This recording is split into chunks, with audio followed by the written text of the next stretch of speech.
Syukur kepada Tuhan, hari ini kita boleh beribadah bersama-sama. Sebelum lebih lanjut, mari kita siapkan diri berdoa bersama-sama. Mari kita angkat pujian bersama-sama di hadapan Tuhan. Kita akan siapkan hati, kita akan menyembah Tuhan. Kita akan datang kepada Allah di dalam pujian bersama-sama di hadapan Tuhan. Katakan, Bapakku, amin. Kita mau menyembah Tuhan pada pagi hari ini. Menyembahmu di sini, ku percayakan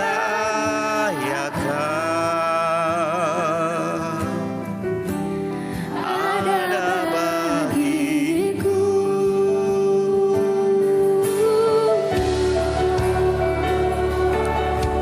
Kita mau datang kepada Tuhan. Kita kembali angkat pujian ini bersama-sama. Katakan, Bapakku datang kepadamu malam hari ini atau pagi hari ini, Bapak. Bapakku datang menyembahmu Tuhan, menyembahmu di sini, ku percayakan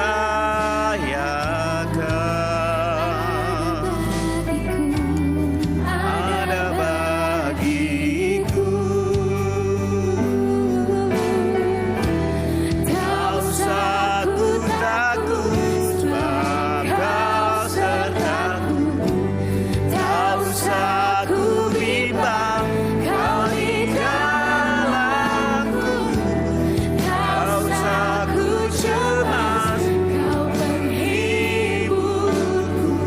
Saat ku lemah, Kau kuatku. Ku nyanyi haleluya,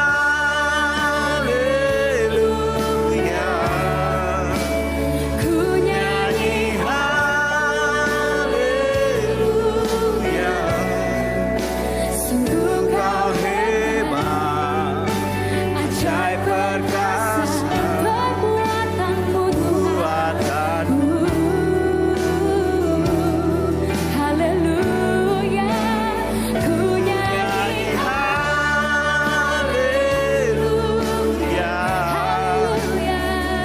nyanyi haleluya. Sungguh Kau hebat, ajaib perkasa, buatanmu di hidupku Tuhan, di hidupku.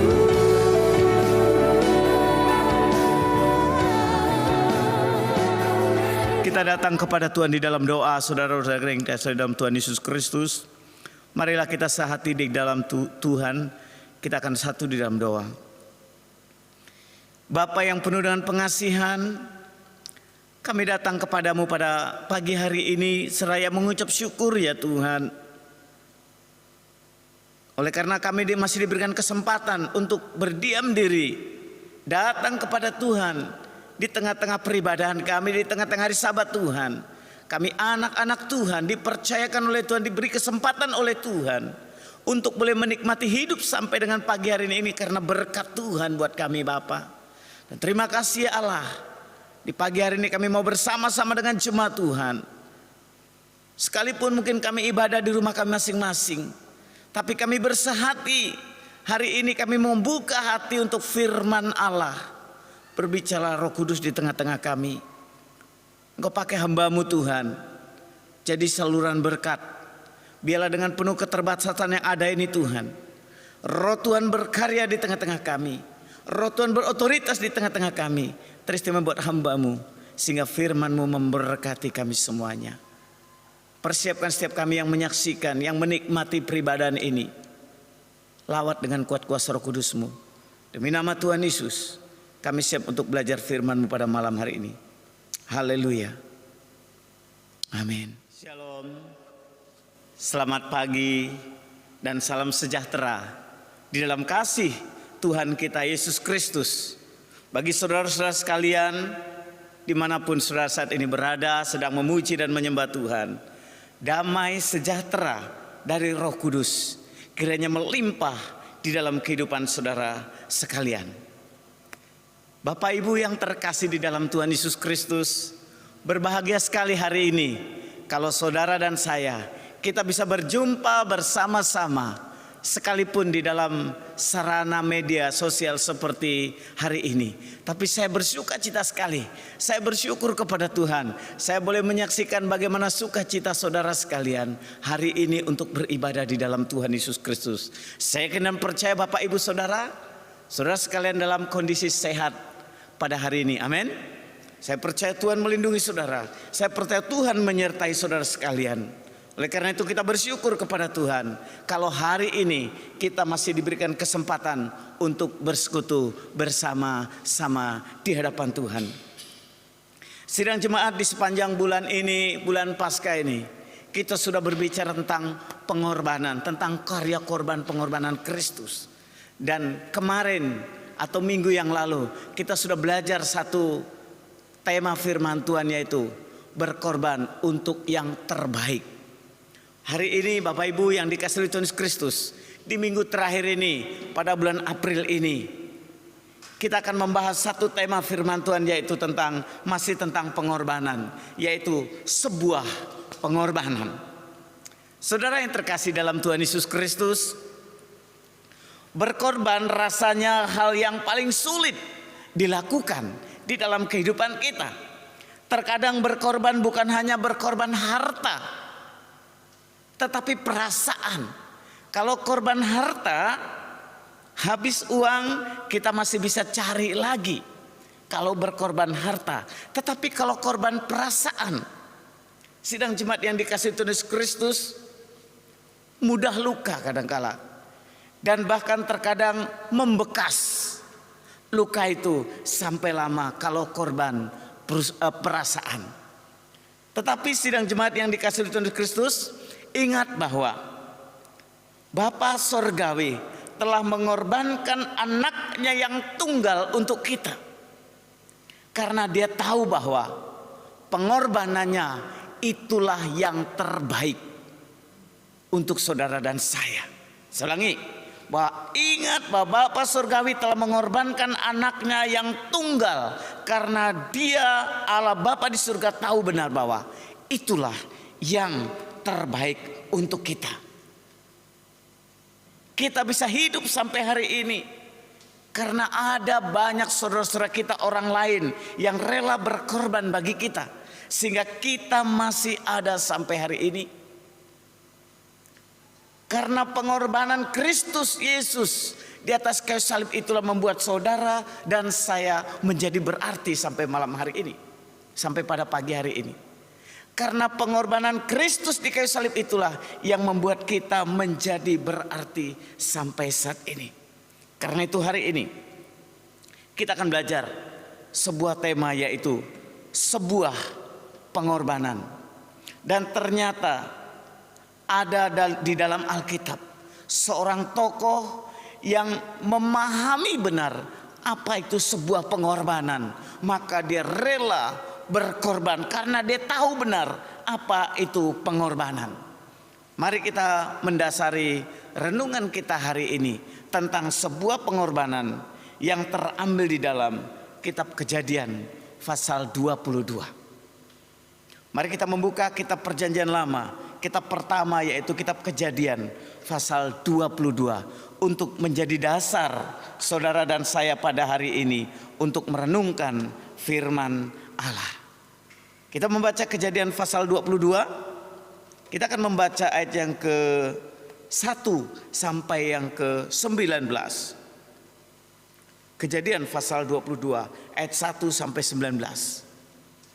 Baik, saudara sudah menemukan firman Tuhan. Saya akan membunyikan firman Tuhan ini buat kita sekalian. Sidang jemaat yang dikasihi Tuhan Yesus Kristus, Kejadian pasal 22 ayat yang pertama berkata demikian. Setelah semuanya itu, Allah mencoba Abraham. Ia berfirman kepadanya, Abraham. Lalu sautnya, ya Tuhan. Firman-Nya, ambillah anakmu yang tunggal itu yang engkau kasih, yakni Ishak. Pergilah ke tanah Moria dan persembahkanlah dia di sana sebagai korban bakaran pada salah satu gunung yang akan kukatakan kepadamu. Keesokan harinya pagi-pagi bangunlah Abraham. Ia memasang pelana keledainya dan memanggil kedua orang bujangnya beserta Ishak anaknya. Ia membelah juga kayu untuk korban bakaran itu. Lalu berangkatlah ia dan pergi ke tempat yang dikatakan Allah kepadanya. Ketika pada hari ketiga Abraham melayangkan pandangannya, kelihatanlah kepadanya tempat itu dari jauh. Kata Abraham kepada kedua bujangnya itu, tinggallah kamu di sini dengan keledai ini. Aku berserta anak ini akan pergi ke sana. Kami akan sembahyang. Sesudah itu kami kembali kepadamu. Lalu Abraham mengambil kayu untuk korban bakaran itu dan memikulkannya ke atas bahu Ishak anaknya. Sedang di tangannya dibawanya api dan pisau. Demikianlah keduanya berjalan bersama-sama. Lalu berkatalah Ishak kepada Abraham ayahnya, "Bapa," saut Abraham. "Ya anakku," bertanyalah ia, "di sini sudah ada api dan kayu, tetapi di manakah anak domba untuk korban bakaran itu?" Saut Abraham, "Allah yang akan menyediakan anakku domba untuk korban bakaran baginya anakku." Demikianlah keduanya berjalan bersama-sama. Sampailah mereka ke tempat yang dikatakan Allah kepadanya. Lalu Abraham mendirikan mezbah di situ. Disusunnyalah kayu, diikatnya Ishak anaknya itu, dan diletakkannya di mezbah itu di atas kayu api.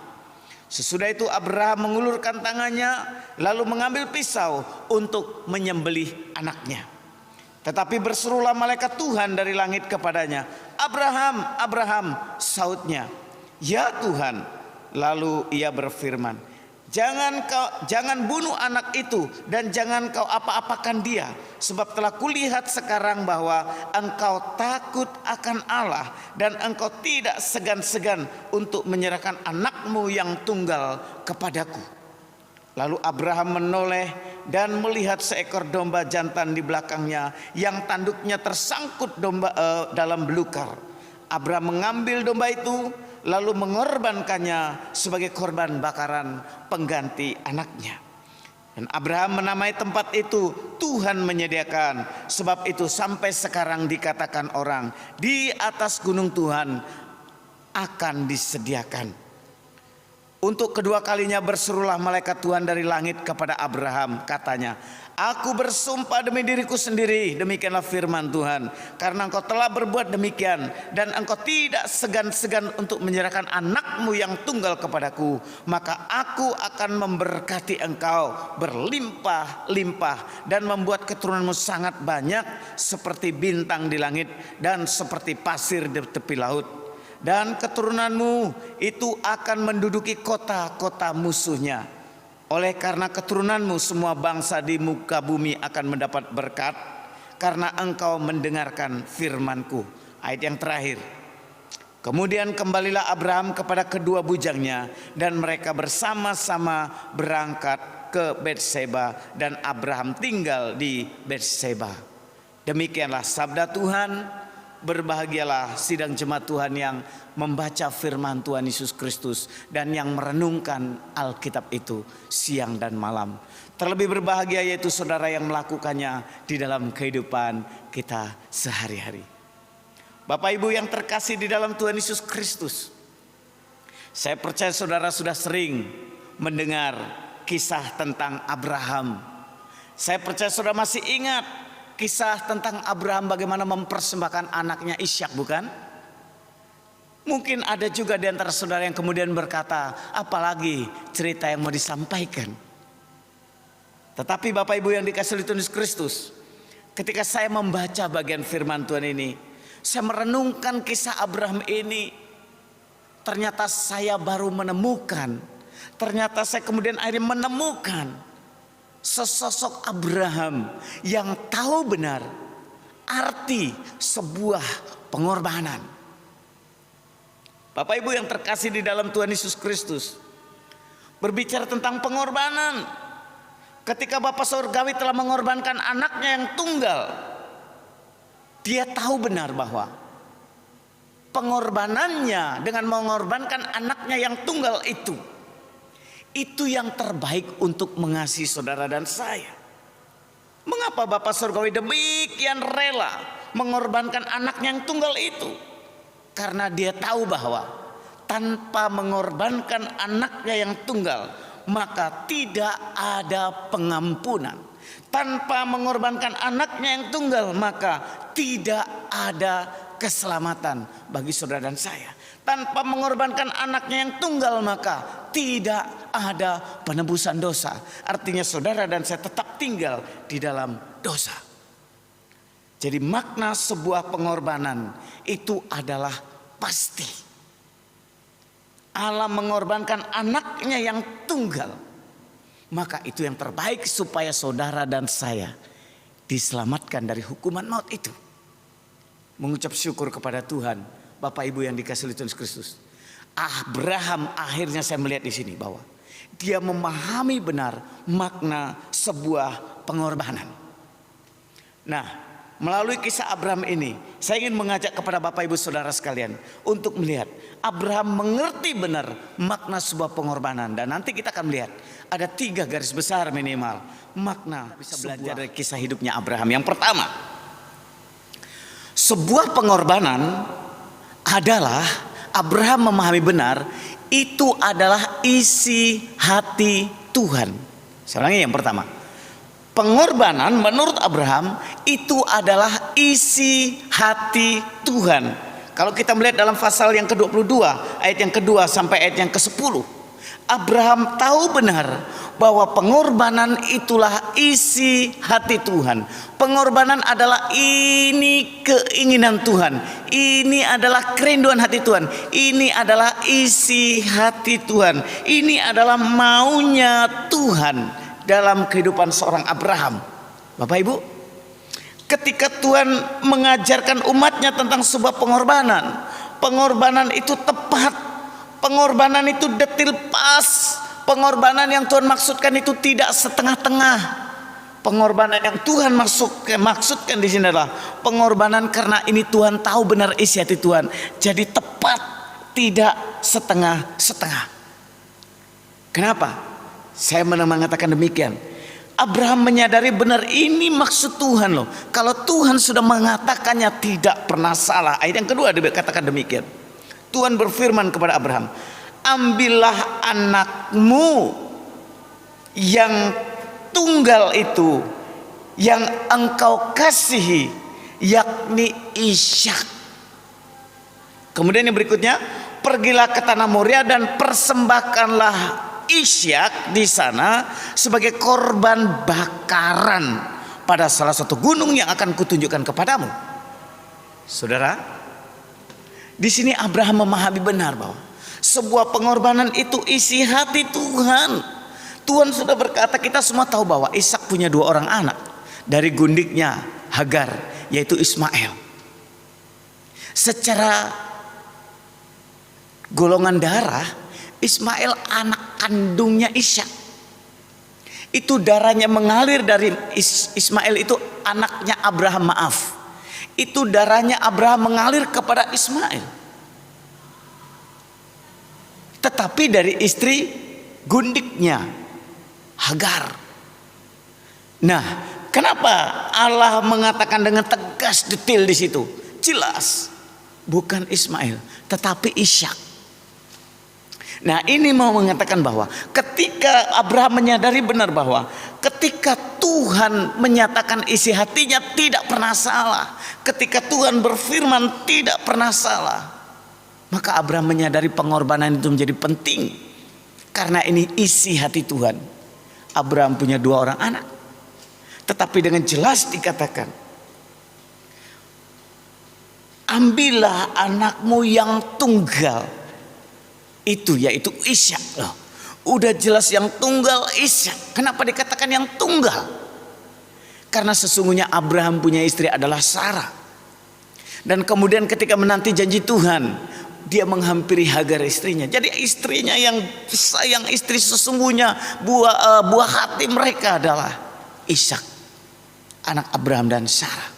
Maka firman Tuhan berkata, ambillah anakmu yang tunggal, yaitu Ishak, yang engkau kasihi. Sidang jemaat, hari ini Bapak Ibu yang dikasihi Tuhan Yesus Kristus, firman Tuhan itu tidak pernah meleset. Firman Tuhan itu tidak pernah salah. Di tengah-tengah pandemi COVID-19 ini, saya percaya kita semua diperhadapkan berbagai tantangan dan masalah, sakit, penyakit, bahkan sekarang merambah kepada ekonomi dan sebagainya.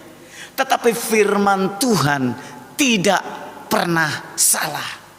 Ketika saudara dalam kegalauan, ketika saudara dalam beban berat, ketika saudara sedang mengalami masalah, firman Tuhan mengatakan dalam Matius pasal 11 ayat 28, marilah kepadaku semua yang letih lesu dan berbeban berat, aku akan memberikan kelegaan kepadamu. Jadi ketika di tengah-tengah pergumulan lelah, letih lesu, tidak ada solusi, di tengah-tengah kekhawatiran, di tengah-tengah kegalauan, di tengah-tengah ketakutan, saudara tidak bisa lari kemana-mana. Saudara tidak bisa melarikan diri kemana-mana, kecuali firman Tuhan katakan, marilah kepadaku, hai kamu yang berbeban berat, kamu yang ketakutan karena mungkin kasus COVID-19 ini, kamu yang ketakutan mungkin karena satu dan yang lain hal, kamu yang kadangkala mungkin merasa bergumul, kamu yang mempunyai kebiasaan dan kebiasaan itu buruk. Maaf. Tetapi saudara menyadari benar bahwa harus mengetahui hanya Yesus Kristus, Dia yang sanggup membebaskan saudara. Ini firman Tuhan. Ini firman Tuhan tidak pernah salah. Jadi ketika saudara dalam pergumulan, ingat firman Tuhan, mari kepadaku, hai kamu yang letih lesu dan berbeban berat, aku akan memberikan kelegaan kepadamu. Ini firman Tuhan. Ada satu lagu rohani berkata begini, ke gunung tinggi ku naik-naik mencari damai. Betul? Ke lembah curam turun-turun mencari damai, namun akhirnya damai tiada ku dapati, kecuali hanya di dalam Yesus Tuhan. Saudara mau mengalami damai, saudara mau mengalami apapun, hanya di dalam Yesus Kristus. Abraham ketika diperhadapkan dengan satu pergumulan, dia tidak pernah bimbang. Kenapa? Karena firman Tuhan itu pasti, isi hati Tuhan itu pasti. Kalau Tuhan sudah menyatakan itu detil, tetap tepat. Persembahkanlah anakmu yang tunggal, yang engkau kasih, yaitu Ishak, sebagai korban bakaran. Sidang jemaat, ini isi hati Tuhan kepada Abraham. Nah, ketika Abraham tahu benar ini isi hati Tuhan, kita melihat responnya sekarang. Ya, pengorbanan itu harus memahami benar isi hati Tuhan. Ketika tahu isi hati Tuhan, kemudian kita mulai merespon. Lihat respon Abraham ketika dia mendengar isi hati Tuhan. Ayat yang ketiga, keesokan harinya pagi-pagi bangunlah Abraham, ia memasang pelana keledainya dan memanggil kedua orang bujangnya beserta Ishak anaknya. Ia membelah juga kayu untuk korban bakaran itu. Lalu berangkatlah ia dan pergi ke tempat yang dikatakan Allah kepadanya. Bapak Ibu sidang jemaat yang dikasihi Tuhan Yesus Kristus, Abraham ketika dia tahu benar ini firman Tuhan, dia tidak bimbang lagi. Dia merespon dengan benar, dia mendengar dan menanggapi, dia tidak bimbang lagi. Keesokan harinya ketika mendengar, tidak tunda waktu, keesokan harinya dia langsung mempersiapkan diri merespon firman Allah tersebut. Nah, ini firman Tuhan. Keesokan harinya, ini sebuah respon yang positif. Bapak Ibu, kan firman Tuhan berat, berat. Anak yang tunggal yang kamu kasihi, kita tahu semuanya. Bagaimana? Tetapi karena firman Allah, pengorbanan mesti memahami isi hati Tuhan. Ketika tahu isi hati Tuhan, respon dengan tidak bimbang. Respon dengan sungguh hati, respon firman Allah dengan sungguh hati di hadapan Tuhan. Inilah yang dilakukan oleh Abraham. Setelah ada respon, dan yang ketiga maka ada tindakan terhadap isi hati Tuhan itu. Bukan hanya mendengar, tetapi mengambil tindakan yang tepat. Bapak Ibu, saya ingin mengajak saudara membayangkan bagaimana seorang Abraham dalam perjalanan, kalau dikatakan dalam ayat yang keempat sampai yang ke-10, dia dengar firman, korbankan sebagai korban bakaran anakmu yang kau kasih itu. Saudara, perasaannya gimana kalau engkau jadi Abraham? Tapi dia tahu benar firman Allah, dia respon dan dia ambil tindakan. Dalam perjalanan, saya ngebayangin ketika dalam perjalanan, ketika pada hari yang ketiga, ini sebuah perjalanan yang panjang. Hari ini dia berangkat, ketika hari yang ketiga itu pengorbanan, itu tindakan. Mungkin capek, mungkin hati teriris-iris, tetapi sampai hari yang ketiga Abraham tetap dalam tindakannya. Dia melangkah, berjalan sampai hari yang ketiga. Dan dalam perjalanan itu, setelah 3 hari kemudian bujangnya disuruh berhenti di situ dengan keledainya. Dia bersama dengan anaknya Ishak berjalan. Apa pertanyaan anaknya Ishak? Bapak, di sini sudah ada kayu, sudah ada api. Di mana korban bakarannya?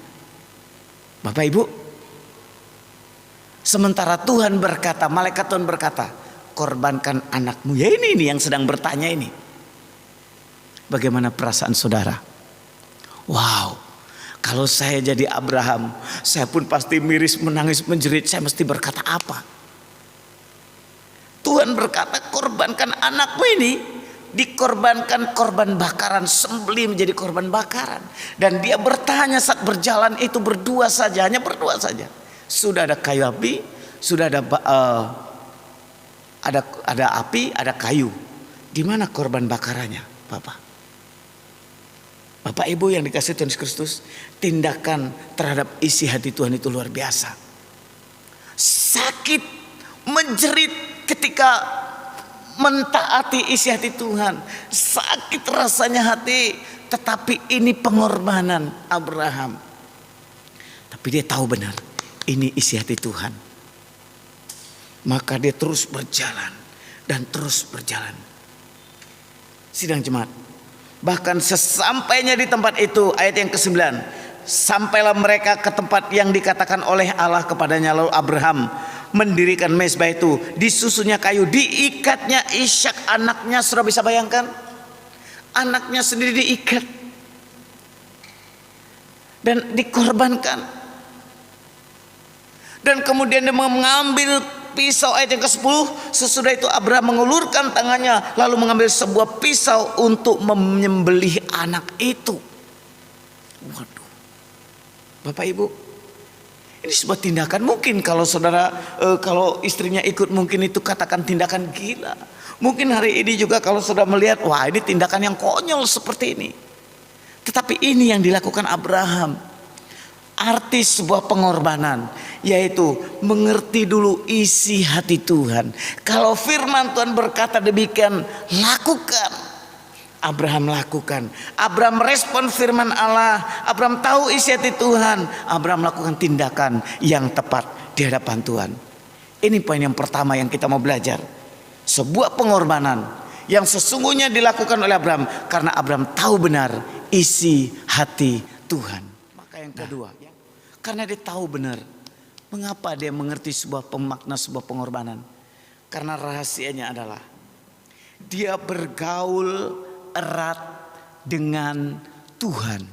Bapak Ibu, karena Abraham selalu bergaul erat dengan Tuhan, maka itulah yang membuat dia bisa mengerti isi hati Tuhan. Maka itu yang membuat dia bisa merespon firman Allah. Maka itu juga yang membuat dia bisa melakukan tindakan terhadap pengorbanan itu. Makna sebuah pengorbanan itu, dia bergaul erat dengan Tuhan. Saya melihat Abraham itu orangnya yang taat. Seperti dalam ayat yang pasal yang ke-12, saya akan membaca kisah Abraham. ayat yang keempat, satu ayat saja saya akan baca. Pasal 12. Ketika itu Abraham dipanggil oleh Tuhan keluar dari Ur Kasdim untuk meninggalkan kampung halamannya, untuk menuju satu tempat yang akan ditunjukkan. Bapak Ibu bayangkan, sudah memiliki tempat yang indah, nyaman bersama dengan keluarga besar, dipanggil oleh Tuhan untuk menuju suatu tempat yang akan ditunjukkan. Apa bentuk ketaatan Abraham? Ayat yang keempat, pasal 12. Lalu pergilah Abraham seperti yang difirmankan Tuhan kepadanya, dan Lot pun ikut bersama dengan dia. Abraham berumur 75 tahun ketika ia berangkat dari Haran. Abraham ketika dipanggil oleh Tuhan bersama istrinya Sarai dan Lot keponakannya. Begitu mendengar firman, pergi dari Ur Kasdim menuju satu tempat yang akan ditunjukkan. Tetapi Abraham berangkat. Ini sebuah ketaatan. Kemudian pasal yang ke-23, 22 tadi yang kita baca ayat yang ketiga, dikatakan, keesokan harinya pagi-pagi bangunlah dia, mempersiapkan semuanya, dan pergilah mereka seperti yang dikatakan Allah kepadanya. Ini ketaatan. Bahkan ayat yang ke-10 kita lihat pasal 22. Sesudah itu Abraham itu orang yang taat. Ketika dipanggil Tuhan, persembahkanlah anakmu yang tunggal yaitu Ishak. Maka ayat yang ke-10. Sesudah itu Abraham mengulurkan tangannya lalu mengambil pisau untuk menyembelih anaknya. Bapak Ibu, ini ketaatan. Kenapa Abraham bisa taat seperti demikian dalam hal pengorbanan? Karena Abraham tahu isi hati Tuhan. Karena dia tahu hidup bergaul dengan Allah. Kedekatan dengan Tuhan akan mengerti isi hati Tuhan dengan sungguh-sungguh. Bukan hanya taat ternyata Abraham. Abraham juga tipe orang yang setia, Bapak Ibu. Dalam pasal 12 tadi ketika Abraham dipanggil umur 75 tahun. Dan ketika dipanggil kemudian sampai di perjalanan, Abraham berjumpa dengan malaikat dan malaikat berkata, engkau lihat bintang di langit, hitung bintang di langit. Abraham berkata, gimana menghitung bintang sebanyak ini? Nah, begitulah nanti keturunanmu. Sebanyak bintang di langit, sebanyak pasir di pantai lautan, di pasir di lautan itulah, sebanyak pasir inilah nanti jumlah anakmu, keturunanmu. Banyak sekali, engkau akan menjadi bangsa yang besar. Baru umur 75 tahun Abraham dengan setia menanti janji Tuhan. Dan kemudian di umur 100 tahun dalam pasal 21 Kejadian ayat yang kelima, Abraham punya anak Ishak. Anak yang dijanjikan itu tadi 100 tahun umurnya. Dari 75 dapat janji sampai 100 tahun baru dapat anak. 100 tahun punya anak bayi. Saudara bisa bayangkan kakek-kakek itu umur 100 tahun. Tetapi dia setia menanti janji Tuhan. Kenapa dia bisa setia? Karena dia bergaul erat. Nah, ini bentuk kesetiaan, bentuk bergaul eratnya Abraham dengan Tuhan adalah dia taat, dia setia kepada Tuhan. Taat mengerti isi hati Tuhan, setia mengerti isi hati Tuhan. Bapak Ibu yang dikasihi Tuhan Yesus Kristus, ketaatan dan kesetiaannya Abraham benar-benar teruji di dalam pasal 22 ayat 4. Ayat yang ke-8 sampai ayat yang ke-10. Ketaatan Abraham teruji di hadapan Tuhan. Kesetiaan Abraham teruji di hadapan Tuhan. Inilah bentuk kedekatan dia. Hidup bergaul erat dengan Tuhan. Maka dia bisa mengerti isi hati Tuhan. Kedekatan dengan Tuhan akan membuat kita mengerti isi hati Tuhan. Selalu berserah kepada Tuhan. Ada begitu banyak isi hati Tuhan dicatat di dalam Alkitab kita. Ada begitu banyak janji-janji Tuhan dicatat di dalam Alkitab kita ini. Semua isi hati Tuhan. Isi hati Tuhan ini janji ingin memberkati umat Tuhan. Tadi saya sebutkan satu janji, yaitu Mari kepadaku yang letih lesu berbeban berat. Hanya Yesus yang sanggup memberikan damai sejahtera. Hanya Yesus yang sanggup membebaskan manusia dari belenggu setan iblis, dari jerat setan iblis itu. Hanya nama Yesus Kristus. Maka hari ini Bapak Ibu, ketika saudara dekat dengan Tuhan, maka janji Tuhan itu akan menjadi nyata dalam kehidupan saudara. Inilah sebuah pengorbanan. Mengapa Abraham mengerti sebuah pengorbanan? Karena dia tahu isi hati Tuhan. Karena dia bergaul erat dengan Tuhan.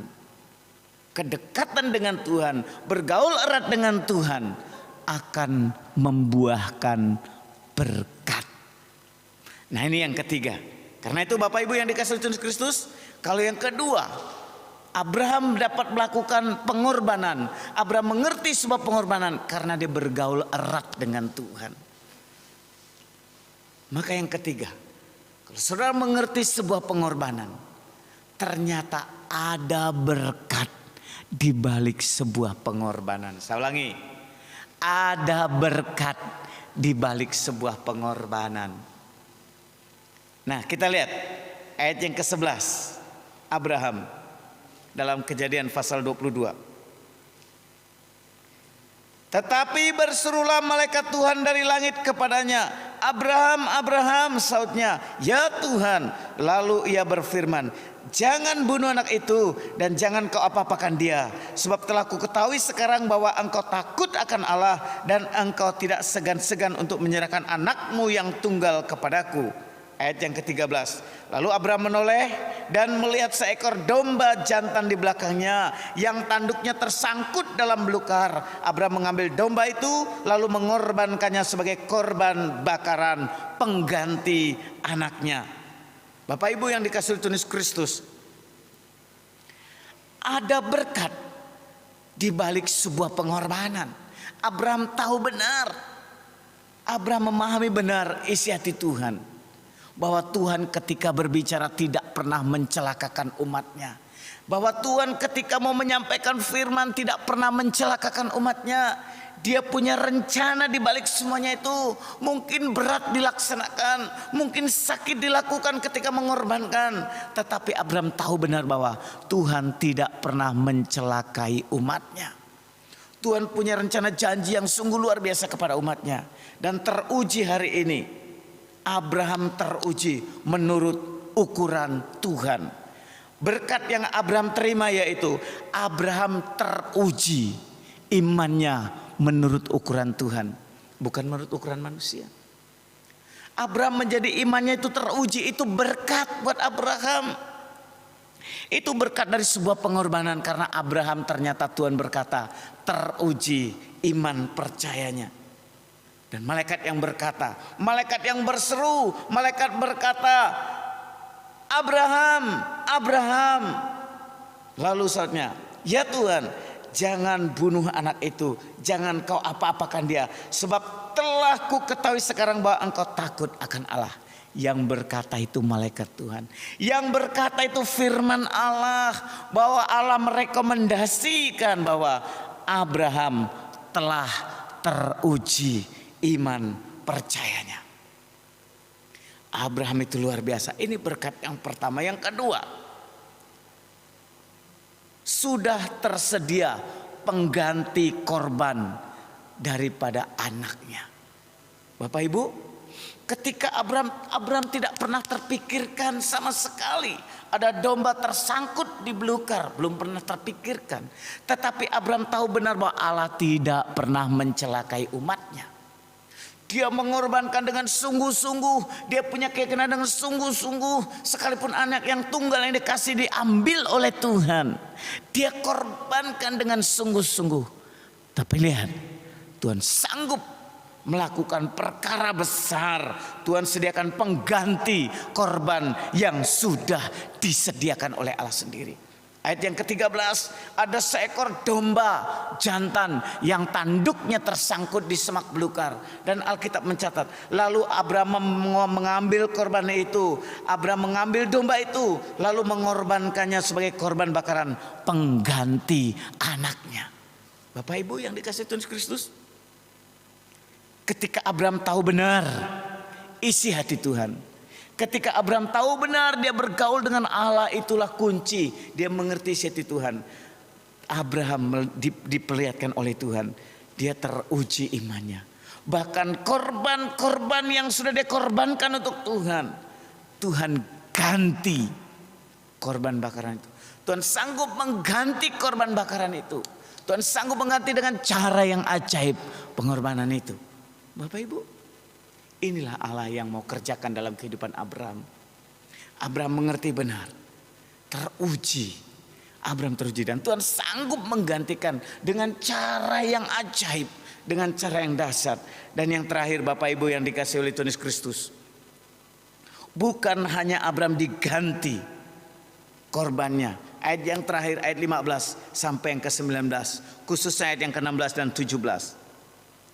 Kata malaikat itu kepada Abraham, aku bersumpah demi diriku sendiri, demikian firman Tuhan, karena engkau telah berbuat demikian dan engkau tidak segan-segan untuk menyerahkan anakmu yang tunggal kepadaku, maka aku akan memberkati engkau berlimpah-limpah dan membuat keturunanmu sangat banyak seperti bintang di langit dan seperti pasir di tepi laut, dan keturunanmu itu akan menduduki kota-kota musuhnya.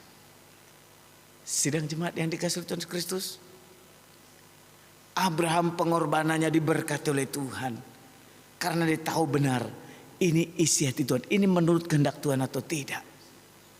Satu penerapan praktis bagi Bapak Ibu yang terkasih di dalam Tuhan Yesus Kristus, sebab Tuhan sudah rela berkorban buat saudara. Sebab Bapa di surga mengorbankan putranya yang tunggal supaya saudara menjadi berarti.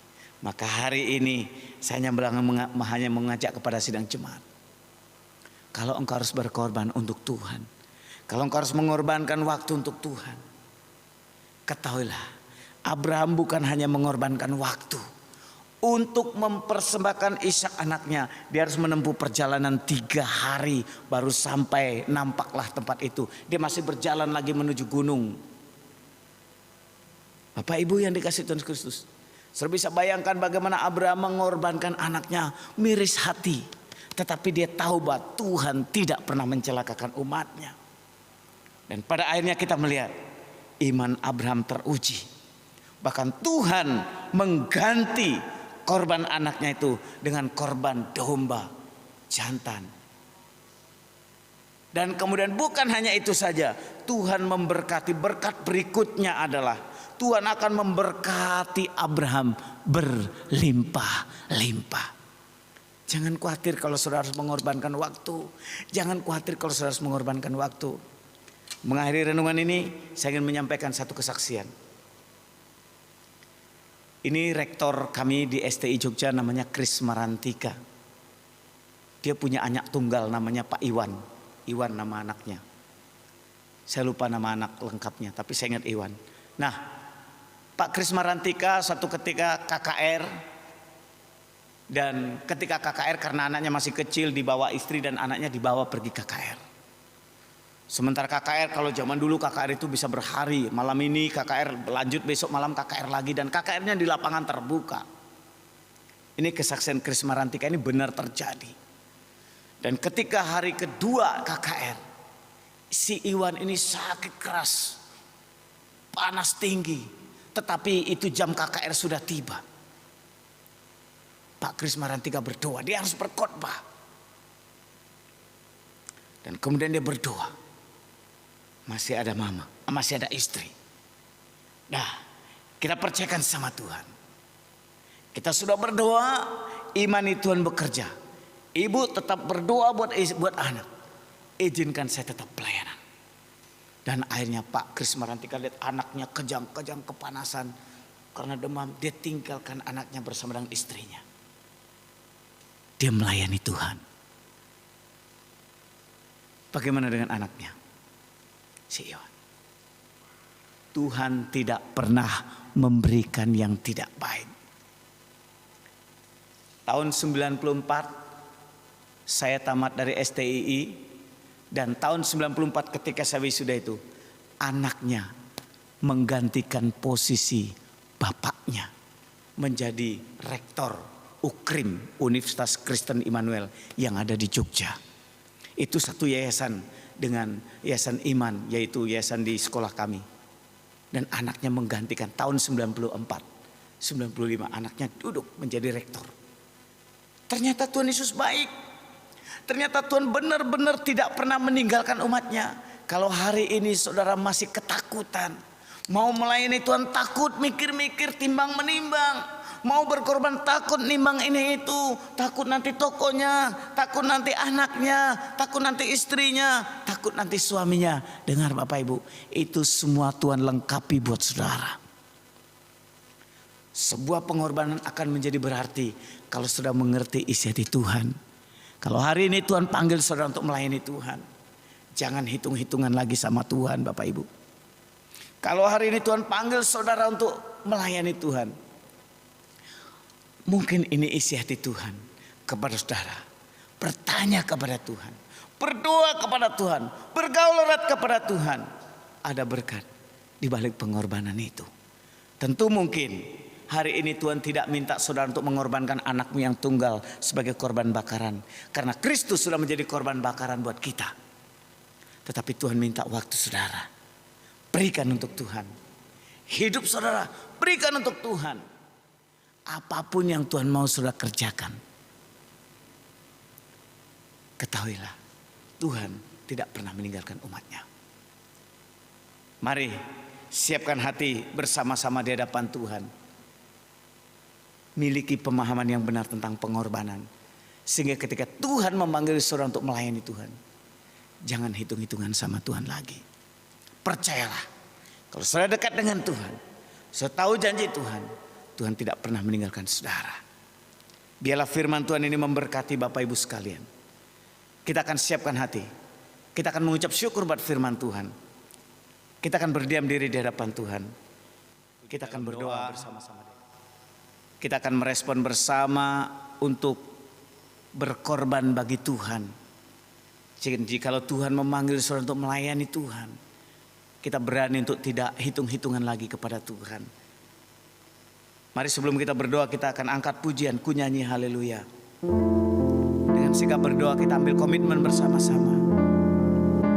Kita nyanyi pujian ini, refrennya saja, katakan ku nyanyi haleluya.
Abraham ketika dipanggil Tuhan untuk mengerti tentang sebuah pengorbanan, dia mengerti isi hati Tuhan. Dan untuk supaya mengerti, dia bergaul erat dengan Tuhan. Dan pada akhirnya dia berkorban. Tetapi di balik pengorbanan ada berkat yang luar biasa. Jangan khawatir untuk Tuhan. Jangan khawatir untuk melayani Tuhan. Hari-hari ini jangan merasa rugi untuk mengorbankan waktu dalam persekutuan saudara. Jangan rugi kalau tidak ikut arisan, tetapi karena persekutuan, ambil waktu untuk Tuhan. Kita akan berdoa. Terima kasih Bapa di surga buat malam pagi hari ini. Kami sudah bersama-sama diberkati oleh firman Tuhan. Kami menyadari bahwa pengorbanan itu bukan hal yang gampang, bukan hal yang mudah. Tetapi kami belajar dari sosok Abraham. Dia mampu melakukan sebuah pengorbanan karena dia mengerti isi hati Tuhan. Karena dia bergaul erat dengan Tuhan. Kadangkala kami berat untuk berkorban ya Tuhan. Mampukan kami untuk belajar mengerti isi hati Tuhan. Mampukan kami ya Tuhan untuk terus membangun hubungan dekat dengan Tuhan. Sehingga ketika diperhadapkan dengan satu pengorbanan, Kau mampukan kami ya Bapa. Jemaat-Mu yang sudah menikmati firman Allah pada pagi hari ini, Tuhan, Engkau mampukan untuk merespon dan mengimani bahwa di balik pengorbanan bersama dengan Tuhan ada rencana Tuhan yang indah. Terima kasih Tuhan Yesus buat firman-Mu pada pagi hari ini. Di dalam nama Tuhan Yesus Kristus kami mengucap syukur dan berdoa. Haleluya. Amin. Diberkatilah sidang jemaat Tuhan sekalian yang hari ini boleh memuji dan memuliakan Tuhan. Kita akan mengakhiri seluruh rangkaian ibadah kita pada pagi hari ini. Kita akan memuji Tuhan bersama-sama. Nah, kita akan datang kepada Allah. Kita akan menikmati berkat Tuhan. Dan setelah kita doa berkat, kita akan memuji Tuhan kepada Allah. Beri puji. Siapkan hatimu sidang jemaat yang dikasihi Tuhan Kristus. Arahkanlah hatimu kepada Allah. Dan terimalah berkat Tuhan. Biarlah saudara dengan rendah hati mengangkat kedua tanganmu di hadapan Tuhan. Arahkanlah hatimu kepada Allah. Dan terimalah berkat Tuhan. Kiranya Tuhan Allah Bapa di surga, Dia Bapa sumber segala sumber berkat, berkat-Nya hadir dalam sidang jemaat Tuhan sekalian. Kasih-Nya, kasih karunia yang dari Tuhan Yesus Kristus turun atas saudara, melimpah dalam kehidupan sidang jemaat Tuhan sekalian. Penghiburan Allah Roh Kudus itu menghibur saudara, menyertai saudara, memberi kekuatan kepada saudara, menyembuhkan yang sakit oleh karena kuasa Roh Kudus-Nya. Terpujilah nama Bapa, kekal sampai selama-lamanya. Amin. Amin. Kepadalah beri puji. Kepada Allah beri puji, semua makhluk di bumi, adanya ku beri pujian. Bapa, Anak, dan Roh Suci.